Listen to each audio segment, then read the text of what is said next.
أعوذ بالله من الشيطان الرجيم. بسم الله الرحمن الرحيم. أولما أصابتكم مصيبة قد أصبتم مثليها قلتم أنى هذا قل هو من عند أنفسكم إن الله على كل شيء قدير. وما أصابكم يوم التقى الجمعان فبإذن الله وليعلم الذين نافقوا وقيل لهم تعالوا قاتلوا في سبيل الله أو ادفعوا قالوا لو نعلم قتالا لاتبعناكم هم للكفر يومئذ أقرب منهم للإيمان يقولون بأفواههم ما ليس في قلوبهم والله أعلم بما يكتمون. الذين قالوا لإخوانهم وقعدوا لو أطاعونا ما قتلوا قل فادرءوا عن أنفسكم الموت إن كنتم صادقين. ولا تحسبن الذين قتلوا في سبيل الله أمواتا بل أحياء عند ربهم يرزقون فرحين بما آتاهم الله من فضله ويستبشرون بالذين لم يلحقوا بهم من خلفهم ألا خوف عليهم ولا هم يحزنون. يستبشرون بنعمة من الله وفضل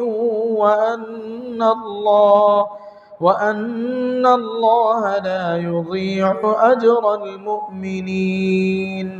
صدق الله العظيم. أولما أصابتكم مصيبة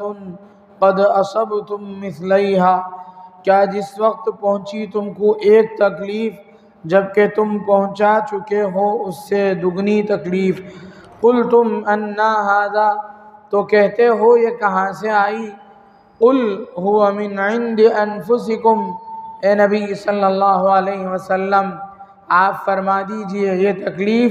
تم کو پہنچی ہے تمہاری ہی طرف سے، ان اللہ علی کل شیء قدیر، بے شک اللہ ہر چیز پر قادر ہے،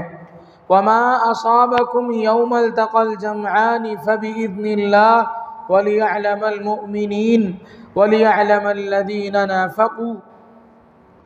اور جو کچھ تم کو پیش آیا اس دن کہ جس دن دو فوجیں آپس میں ملیں سو وہ اللہ کے حکم سے ہے اور اس واسطے کہ معلوم کرے ایمان والوں کو اور تاکہ معلوم کرے ان کو جو منافق تھے، وقیل لهم تعالوا قاتلوا فی سبیل اللہ او ادفعوا، اور ان سے کہا گیا آؤ لڑو اللہ کی راہ میں یا دفع کرو دشمن کو، قالوا ان لوگوں نے کہا لو نعلم قتالا لاتبعناکم، اگر ہم کو معلوم ہو کہ ایسی لڑائی ہے تو ہم تمہارے ساتھ رہتے، ہم للکفر یومئذ اقرب منہم للایمان، وہ لوگ اس دن کفر کے قریب ہیں بنسبت ایمان کے، یقولون بافواہہم ما لیس فی قلوبہم، اپنے منہ سے وہ بات کہتے ہیں جو ان کے دل میں نہیں ہے، واللہ اعلم بما یکتمون، اللہ تبارک و تعالی خوب جانتا ہے وہ جو چھپاتے ہیں، الذین قالوا لاخوانہم وقعدوا، وہ لوگ جو کہتے ہیں اپنے بھائیوں سے اور خود بیٹھے رہتے ہیں، لو اطاعونا ما قتلوا، اگر تم ہماری بات مانتے، اگر وہ لوگ ہماری بات نہ مانتے تو مارے نہ جاتے، قل آپ ان سے کہہ دیجئے فَادْرَؤُوا عَنْ أَنفُسِكُمُ الْمَوْتَ إِن كُنتُمْ صَادِقِينَ، اب ہٹا دیجیے اپنے اوپر سے موت کو اگر تم سچے ہو۔ وَلَا تَحْسَبَنَّ الَّذِينَ قُتِلُوا فِي سَبِيلِ اللَّهِ أَمْوَاتًا، اور آپ نہ سمجھیں ان لوگوں کو جو مارے گئے اللہ کے راہ میں کہ وہ مردے ہیں، بل احیاء، بلکہ وہ زندہ ہیں، عند ربہم، اپنے رب کے پاس، یرزقون، کھاتے پیتے ہیں، فرحین بما آتاہم اللہ من فضلہ، خوشی کرتے ہیں اس پر جو دیا ان کو اللہ نے اپنے فضل سے، وَيَسْتَبْشِرُونَ بِالَّذِينَ لَمْ يَلْحَقُوا بِهِم مِّن خَلْفِهِمْ، اور خوش وقت ہوتے ہیں ان کی طرف سے جو ابھی تک نہیں پہنچے ان کے پاس، ان کے پیچھے سے، اللہ خوف علیہم ولا هم يحزنون، اس واسطے کہ نہ ڈر ہے ان پر اور نہ ان کو غم ہے۔ یستبشرون بنعمت من اللہ وفضل، وہ خوش وقت ہوتے ہیں اللہ کی نعمت اور فضل سے، وان اللہ لا یضیع اجر المؤمنین، اور اس بات سے کہ اللہ ضائع نہیں کرتا مزدوری ایمان والوں کی۔ بزرگان محترم اور عزیز ساتھیوں، یہ سورہ آل عمران کی آیت نمبر 165 تا 171 تقریباً 7 آیتیں ہیں۔ ان آیات میں احد کی لڑائی میں جو باتیں پیش آئی تھیں انہی میں سے بعض باتوں کا تذکرہ اس میں کیا گیا ہے۔ اس میں سے جو پہلی آیت ہے، اولما اصابتکم مصیبۃ، پہلی، دوسری، تیسری آیت، پہلی آیت اولما اصابتکم، اس کے بعد وما اصابکم یوم التقى الجمعان، اس کے بعد ولیعلم الذین نافقوا، ان تینوں آیتوں میں اللہ تبارک و تعالیٰ نے ان پر جو اس وقت مصیبت پیش آئی، انہیں جو پریشانی لاحق ہوئی، اس کی علت کیا ہے، وہ کیوں پیش آئی، اس کی علت اللہ نے بیان فرمائی، اور اسی کے ضمن میں منافقین کی تردید فرمائی۔ اس میں سے جو چوتھی آیت ہے الذین قالوا لاخوانہم، اس میں منافقین کا ایک غلط عقیدہ تھا کہ اگر یہ لوگ گھر میں رہتے تو ان کو موت نہیں آتی تھی، ہماری بات مانتے تو یہ نہیں مرتے تھے، ہماری بات مانے بغیر یہ لوگ جہاد میں گئے تب جا کر کے یہ لوگ مارے گئے۔ ان کی تردید اس چوتھی آیت میں ہے۔ اس کے بعد کی آیتیں 3 آیات میں وَلَا تَحْسَبَنَّ الَّذِينَ قُتِلُوا فَرِحِينَ بِمَا آتَاهُمْ يَسْتَبْشِرُونَ بِنِعْمَةِ اللَّهِ، ان 3 آیتوں میں اللہ تبارک و تعالیٰ نے شہداء کی فضیلت بیان فرمائی۔ جو لوگ شہید ہو گئے ہیں ان کے بارے میں منافقین اس طرح کی بکواس کرتے ہیں، جانتے بھی ہو ان کے کیا درجات ہیں اللہ کے ہاں، ان کو اللہ تبارک و تعالیٰ نے بیان فرمایا۔ پہلی جو 3 آیتیں ہیں اس میں اللہ تبارک و تعالیٰ نے مسلمانوں کو جو تکلیف پہنچی اس کی وجوہات بیان کی،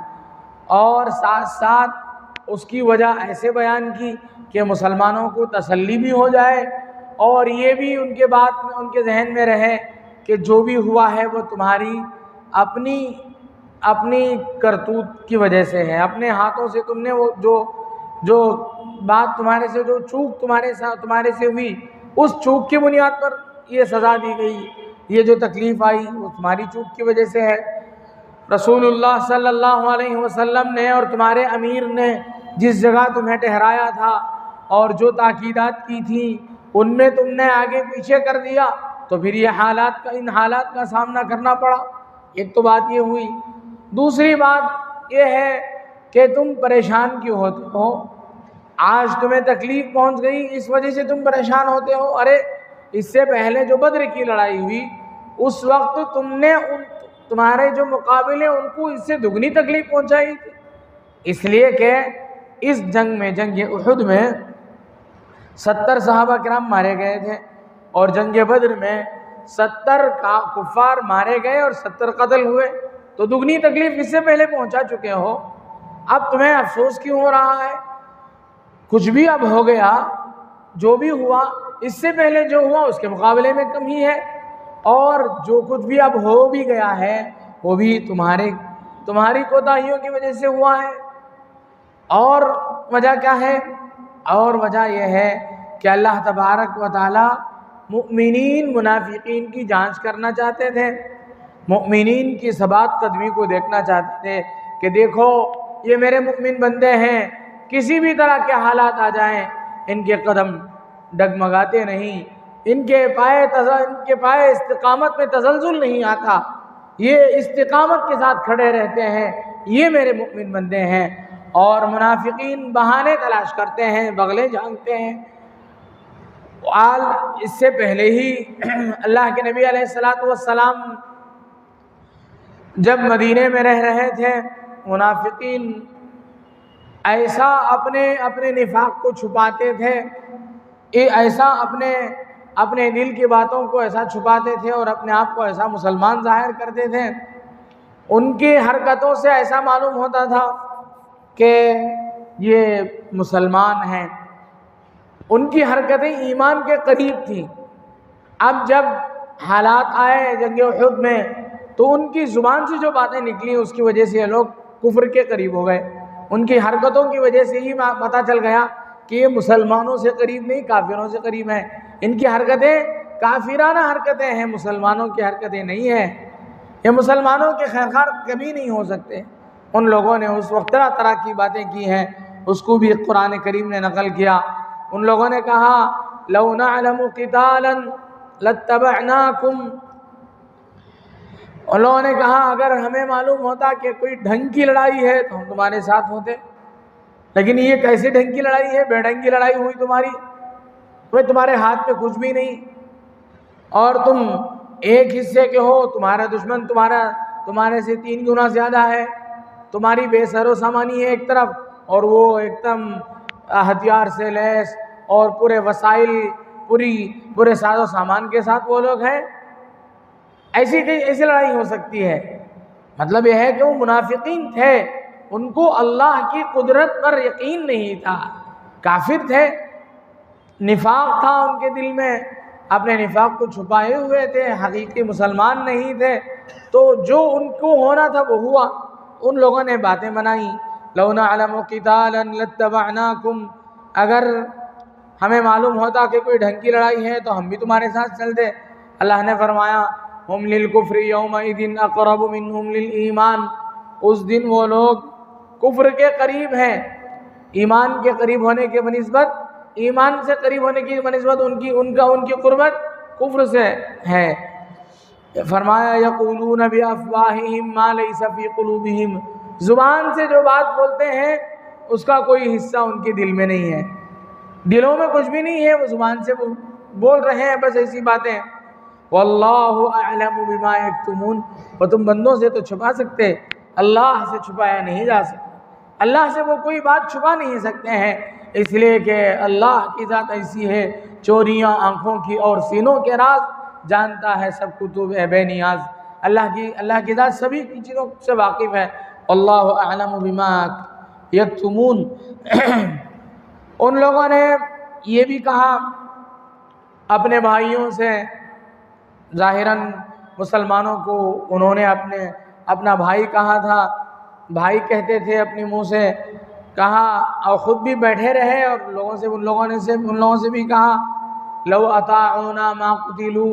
یہ مسلمان فلاں صاحب جو جا کر کے وہاں مارے گئے، ہماری بات مانتے تو یہ لوگ شہید بھی نہیں ہوتے۔ اللہ تبارک و تعالیٰ ان سے فرماتے ہیں نبی علیہ السلام کے واسطے سے، اے نبی ان سے کہہ دیجئے فَادْرَؤُوا عَنْ أَنفُسِكُمُ الْمَوْتِ، ٹھیک ہے جنگ میدان میں تمہیں موت نہیں آئی، اب جنگ کے میدان میں تم نہیں ہو، جنگ ختم ہو گیا، اب عام حالات ہیں، کیا تمہاری زندگی ختم نہیں ہوگی؟ تمہیں موت نہیں آئے گی؟ جب موت آئے گی تب تم اپنے آپ سے اپنے آپ کو موت سے بچا کے دکھاؤ، موت کو اپنے ہاتھ سے ہٹا کے اپنی طرف سے اپنے بدن سے ہٹا کے دکھاؤ، اپنی ذات سے ہٹا کے دکھاؤ۔ اگر تم سچے ہو، جب تم اپنے جنگ کے علاوہ حالات میں جب موت آتی ہے اس سے تم اپنے آپ کو بچا نہیں سکتے، تو جنگ میں جو لوگ مارے گئے ان مقدر میں ان کی موت ویسی ہی لکھی ہوئی تھی، ان کو وہاں موت آنی تھی، آ گئی، تو کون سی بڑی بات ہو گئی؟ تو اللہ تبارک و تعالیٰ فرماتے ہیں یہ لوگ ایسی ہی بے تکی باتیں کرتے ہیں، اگر یہ اپنی بات میں سچے ہیں تو ان کو ایسا یہ ہونا چاہیے کہ وہ اپنے آپ کو موت سے بچا کے بتاتے ہیں، تب جا کر کے یہ سچے ہوتے ہیں۔ تو اللہ تبارک و تعالیٰ نے ان کی نظریے کی تردید فرمائی کہ علاقے میں رہتے تو مارے نہیں جاتے، جنگ میں چلے جانے کی وجہ سے مارے گئے۔ یہ جو ان کا نظریہ تھا، ان کی جو باتیں تھیں، اس کی اللہ تبارک و تعالیٰ نے تردید فرمائی۔ آگے فرمایا وَلَا تَحْسَبَنَّ الَّذِينَ قُتِلُوا فِي سَبِيلِ اللَّهِ أَمْوَاتًا، جو اللہ کے راستے میں مارے گئے ان کو مردے نہ سمجھو، بل احیاء عند ربهم، بلکہ وہ زندہ ہیں اللہ کے پاس، یرزقون، ان کو روزی دی جاتی ہے، فرحین بما آتاہم اللہ من فضلہ، اللہ تبارک و تعالیٰ نے اپنے فضل سے جو ان کو عطا فرمایا ہے اس سے خوش ہیں، یستبشرون بالذین لم یلحقوا بہم من خلفہم، جو لوگ جن لوگوں کو چھوڑ کر کے وہ اللہ کے دربار میں پہنچ گئے، اپنے بچوں کو، اپنی اولاد کو، اپنی بیوی کو، اپنے بھائیوں کو، رشتہ داروں کو،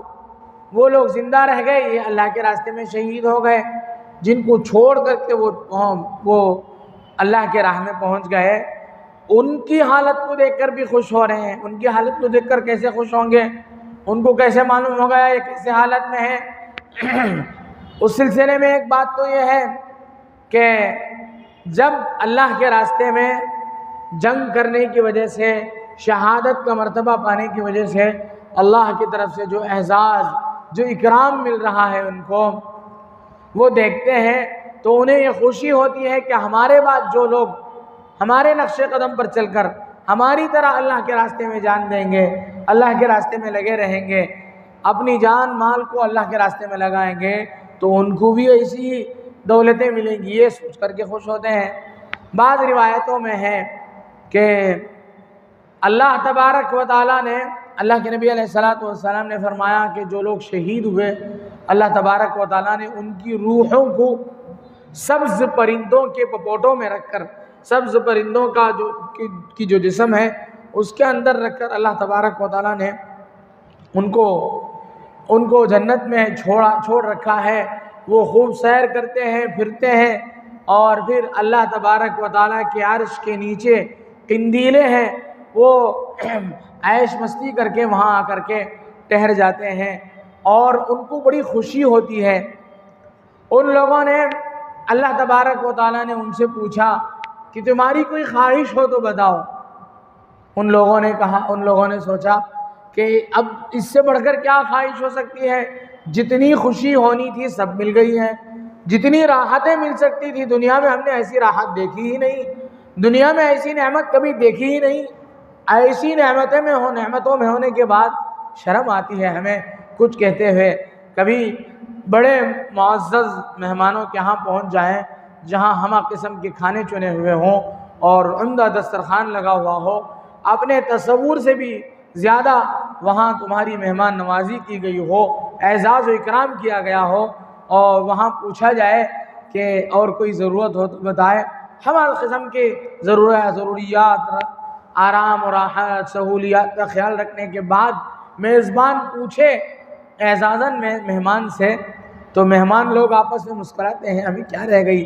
پہلے تو خاموشی اختیار کرتے ہیں، جب میزبان کچھ لینے کے لیے اندر جاتا ہے تو آپس میں بات گفتگو کرتے ہیں کہ کس چیز کی کمی ہے، ہم کیا بتائیں گے۔ اتنا سب کرنے کے باوجود یہ پھر بھی پوچھ رہے ہیں، شرم آتی ہے۔ تو اس طریقے سے باتیں ہوتی ہیں، دنیا میں بھی ہم لوگ دیکھتے ہیں۔ تو اللہ تبارک و تعالیٰ کے سامنے ان کا کوئی جواب بن نہیں پڑا، وہ کچھ نہیں بول پائے۔ اللہ تبارک و تعالیٰ نے دوبارہ ان سے سوال فرمایا، دوبارہ بھی انہوں نے کچھ نہیں کہا۔ پھر سہبارہ تیسری مرتبہ اللہ نے ان سے پوچھا، انہوں نے کچھ نہیں جواب دیا۔ تو پھر ان لوگوں نے سوچا کہ اگر ہماری طرف سے کوئی جواب نہ ملے تو یہ سوال مسلسل ہوتا رہے گا۔ تو ان لوگوں نے یہ کہا کہ یا اللہ، ہماری یہ خواہش ہے کہ ایک مرتبہ تیرے راستے میں جان دینے پر جب یہ اعزاز مل رہا ہے، اتنا اکرام ہو رہا ہے، اتنی دولتیں یہاں مل رہی ہیں، تو ہمیں ایک اور بار اجازت دیجیے کہ ہم دنیا میں جائیں، ہمیں جان دی جائے، ہمیں موقع دیا جائے جنگ میں شریک ہونے کا، ہم وہاں اپنی جان لٹائیں، اپنی جان کو قربان کریں، اور پھر ہم واپس دوبارہ اس اعزاز و اکرام میں ہم اضافے کو دیکھیں۔ حالانکہ یہ فطرت کے قانون کے خلاف تھا۔ تو پھر اللہ تبارک و تعالیٰ نے ان کا یہ اتنا اعزاز اکرام کیا، ان لوگوں نے یہ بات کہی۔ پھر اللہ تبارک و تعالیٰ نے یہ مہربانی ان کے ساتھ فرمائی۔ بعض روایتوں میں ہے کہ جب کوئی بندہ دنیا سے انتقال کر کے ان کا قریبی ان کے پاس پہنچنے والا ہوتا ہے، تو روایات میں آتا ہے کہ ان کو اطلاع دی جاتی ہے کہ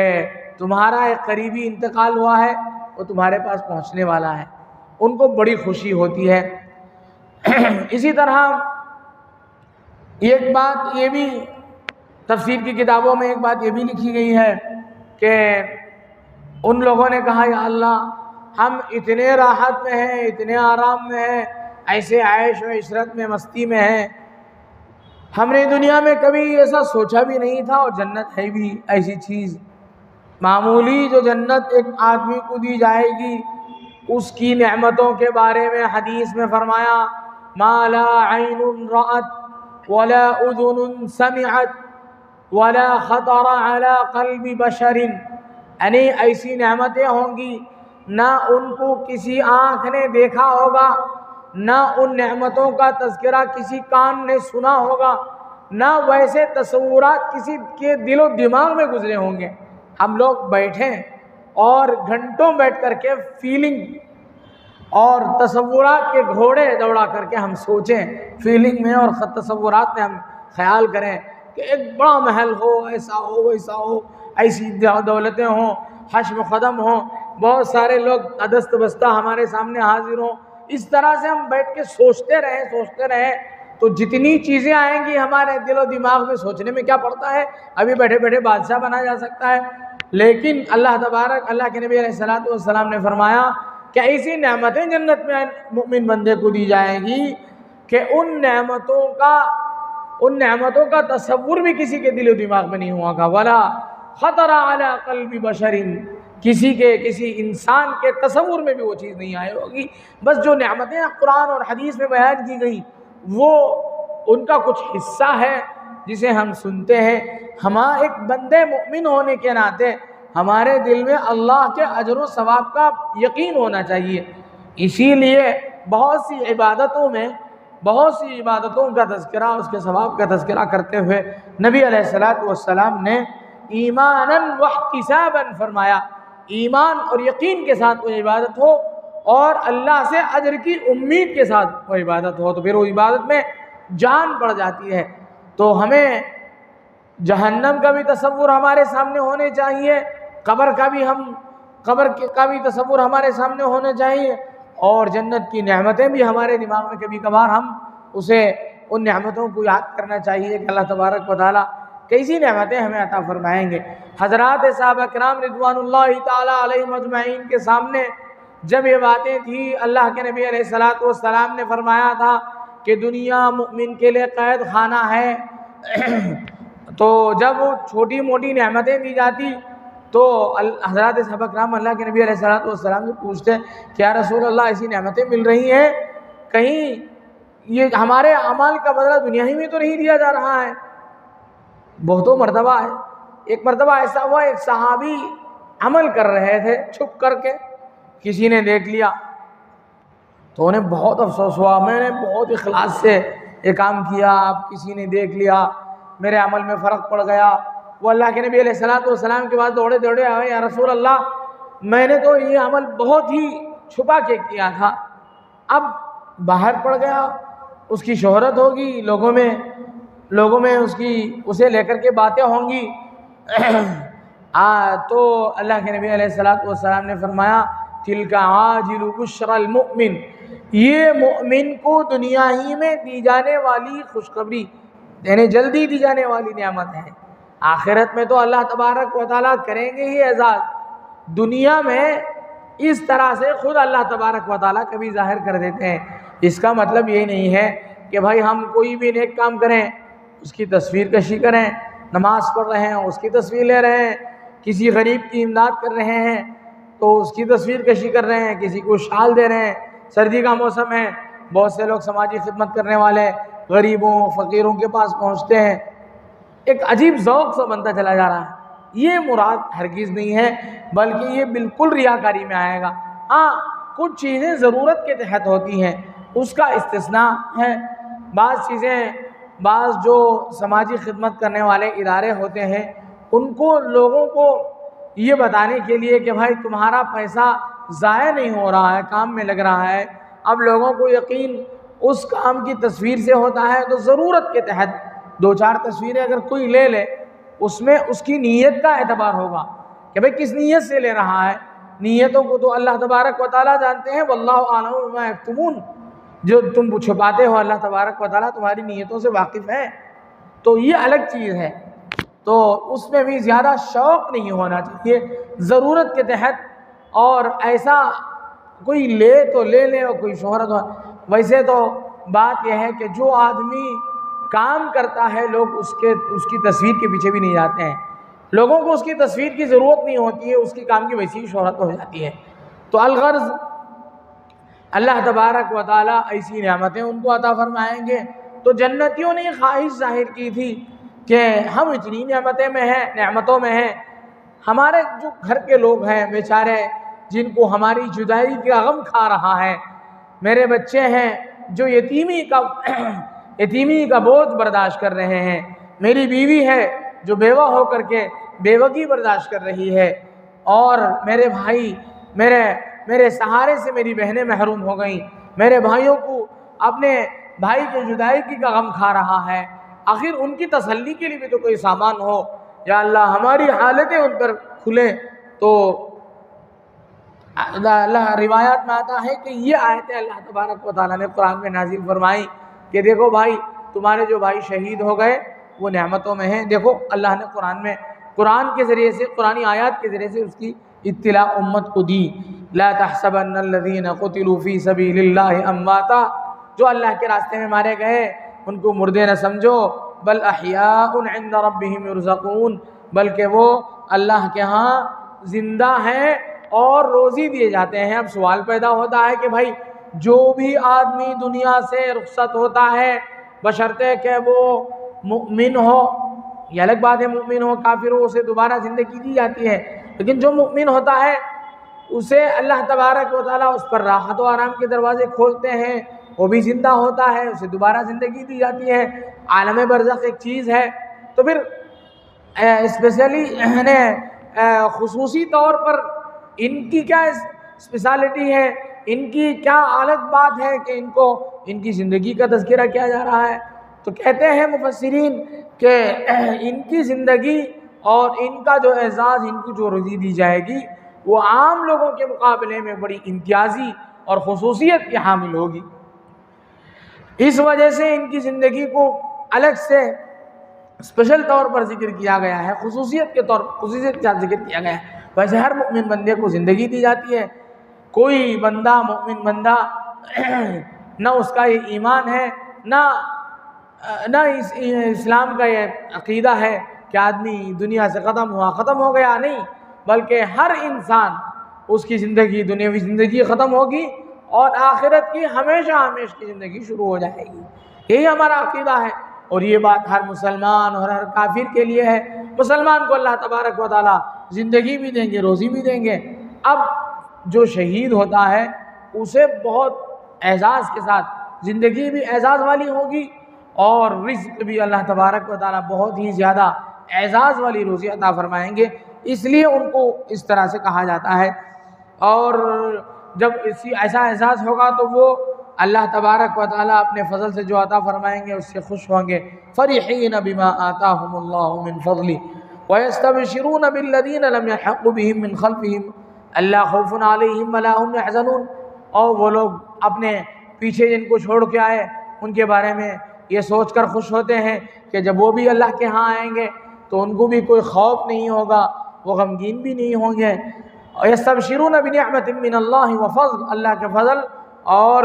اس کی نعمت سے وہ لوگ خوش ہیں، اور اس بات کو لے کر کے خوش ہیں کہ مومن کا اجر اللہ تبارک و تعالیٰ ضائع نہیں کرتے، مومن کو اللہ تبارک و تعالیٰ باقاعدہ اجر عطا فرماتے ہیں، اس بات کو لے کر کے بھی وہ خوش ہیں۔ اب شہید کیا ہے؟ شہید کسے کہتے ہیں؟ اللہ ایمان کی حالت میں اللہ اعلاء کلمت اللہ کے لیے، اللہ کے کلمے کی بلندی کے لیے، دین کی دعوت کو لے کر کے اور دین کی سربلندی کے لیے جو آدمی میدان جہاد میں پہنچ کر کے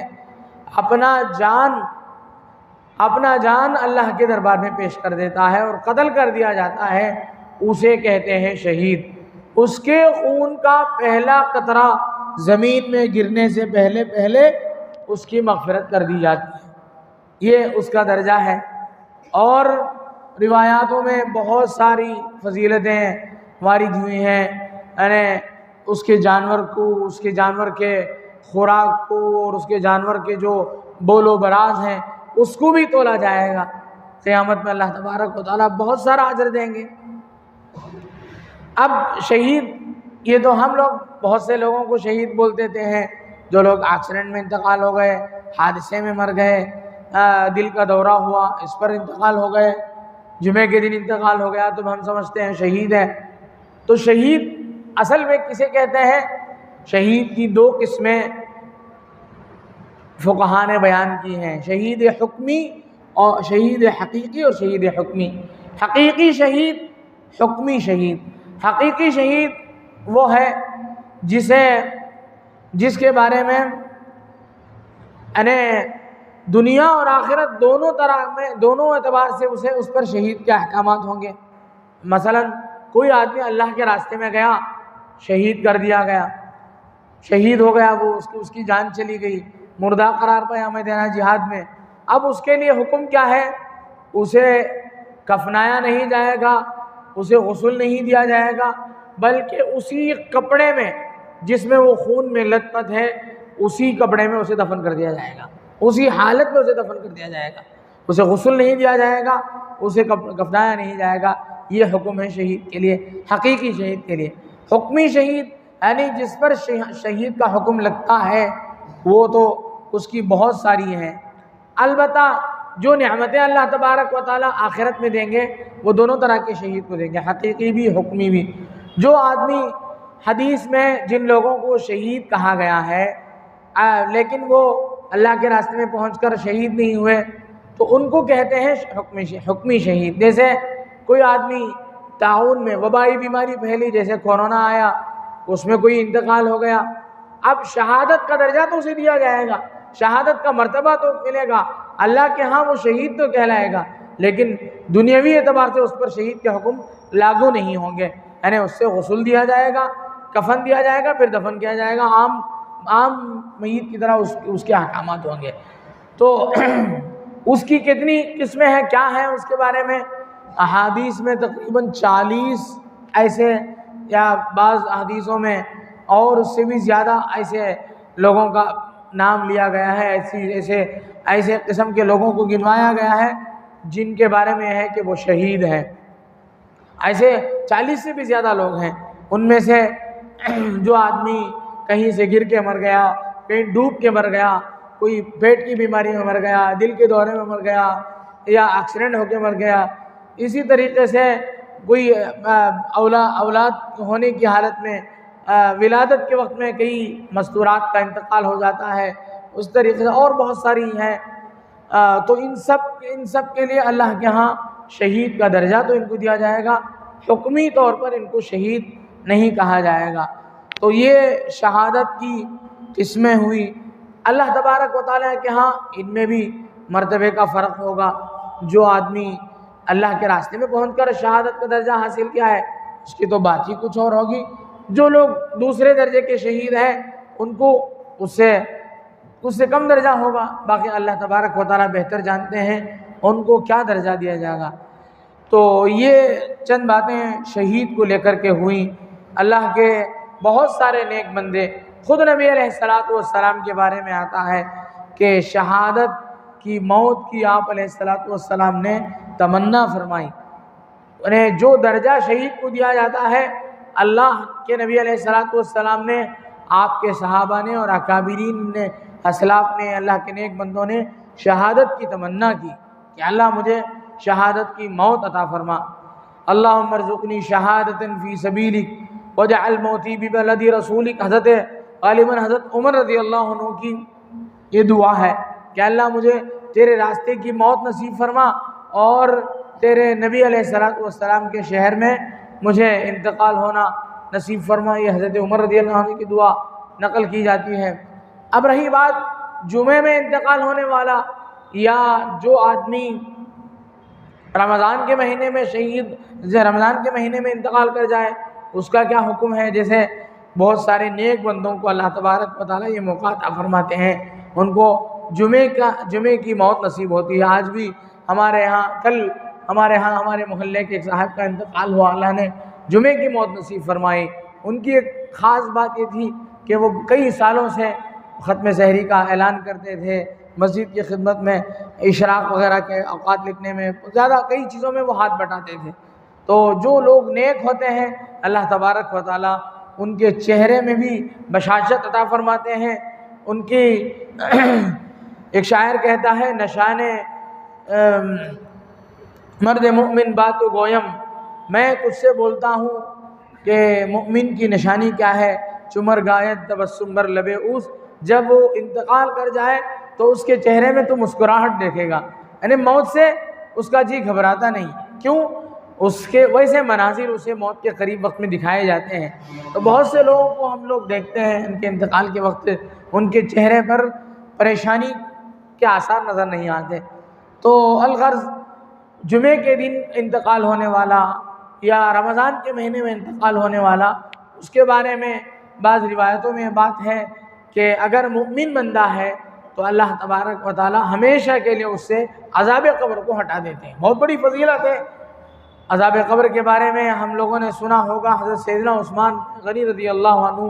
کی وہ روایت مشہور ہے کہ آپ کسی قبر پر پہنچتے تو اتنا روتے کہ آپ کی داڑھی مبارک تر ہو جاتی تھی. لوگ پوچھنے والے نے پوچھا کہ حضرت آپ جنت اور جہنم کے تذکرے سے اتنا نہیں روتے جتنا کسی قبر پر پہنچ کر کے آپ کو اتنا رونا آتا ہے، وجہ کیا ہے؟ تو آپ نے فرمایا قبر آخرت کی منازل میں سے سب سے پہلی منزل ہے. اگر یہ پار ہو جائے تو پھر اگلی منزلیں اس کے لیے آسان ہے. اس لیے میں